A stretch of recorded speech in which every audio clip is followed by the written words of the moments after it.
अरे आग लगे, ये भी कोई जिंदगी है। सुबह से चिल्लम चिल्ली पुकार सुन के मैं तो तंग आ गई हूँ। अरे वो भी क्या दिन थे जब मैं गांव में रहा करती थी। पहले बड़ी सुखी थी मैं। पहले मेरी जिंदगी क्या थी और अब क्या हो गई है। शहर में तो लोग भेड़ बकरी की तरह जीते हैं। जीने का असली मजा तो गांव में है।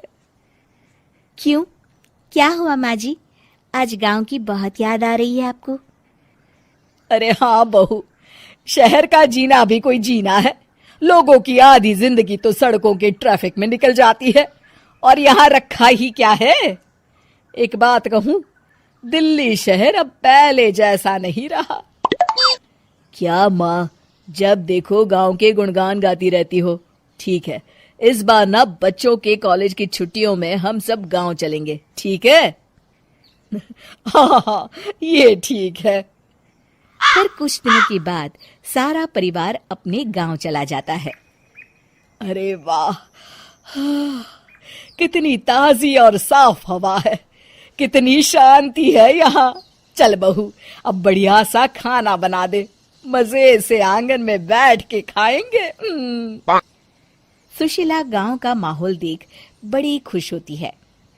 2 दिन के बाद गांव की कुछ औरतें सुशीला के घर आती हैं। बड़े दिनों के बाद गांव आई है सुशीला। हमें तो लगा कि तू शहर जाके गांव को भूल गई। और बतिया, तेरी बहू कैसी है?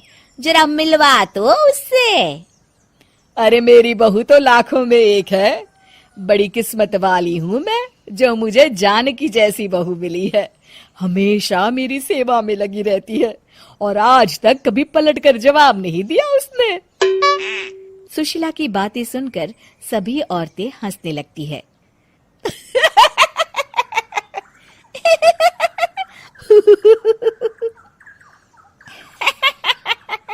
अरे कुछ भी बोले जा रही है।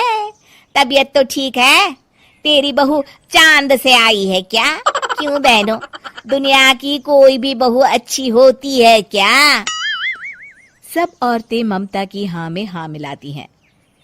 अरे मैं तो कहती हूँ दुनिया की हर बहू सास का खून चूसने वाली डायन होती है, डायन। मैं तो एक बिल में 1000 सांप के साथ रह सकती हूँ, लेकिन अपनी बहू के साथ नहीं रह सकती।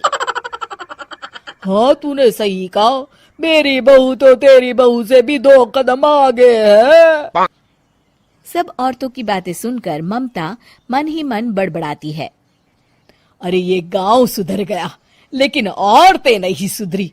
अगर थोड़ी देर और इनकी बेवकूफी भरी बातें सुनूंगी तो मैं सच में पागल हो जाऊंगी।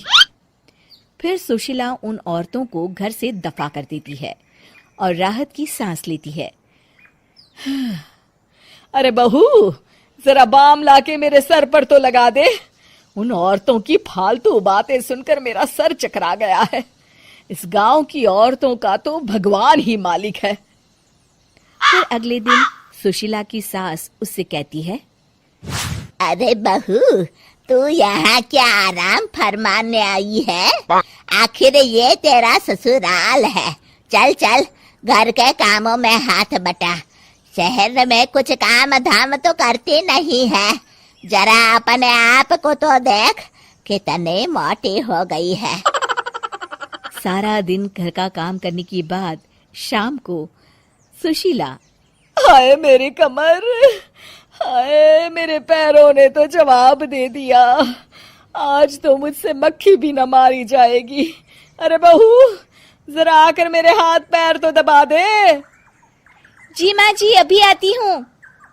तभी सुशीला की सास जानकी को रोकते हुए कहती है, अरे रुक जा बहू, एक दिन काम करके इसको इसकी नानी याद आ गई। हम लोग तो रोज इतना काम करते हैं, कोई जरूरत नहीं इसके हाथ पैर दबाने की। सुबह तक सब ठीक हो जाएगा।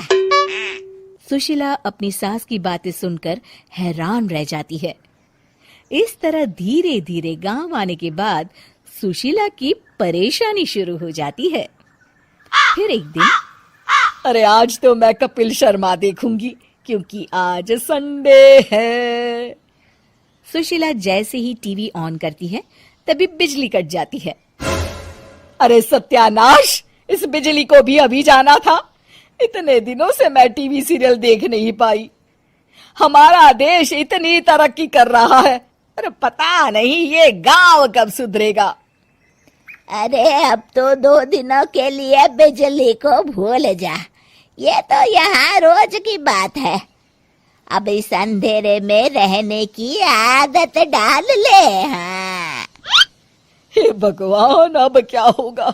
ऊपर से इन मच्छरों ने जीना हराम कर रखा है।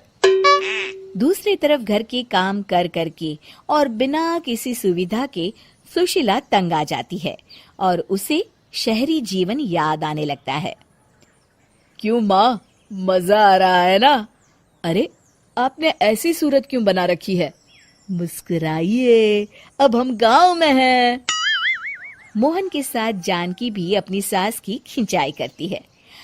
हाँ हाँ माँ जी, आप ही तो यहाँ की बड़ी तारीफ कर रही थी। फिर अभी तो कुछ ही दिन बीते हैं, वैसे भी अब तो आप यहीं रहने वाली है ना? अरे नहीं नहीं बहू, मैं एक दिन और यहाँ रुकी तो मर जाऊंगी। मुझे शहर ले चलो। क्या दिन थे, कितनी सुखी थी मैं वहां।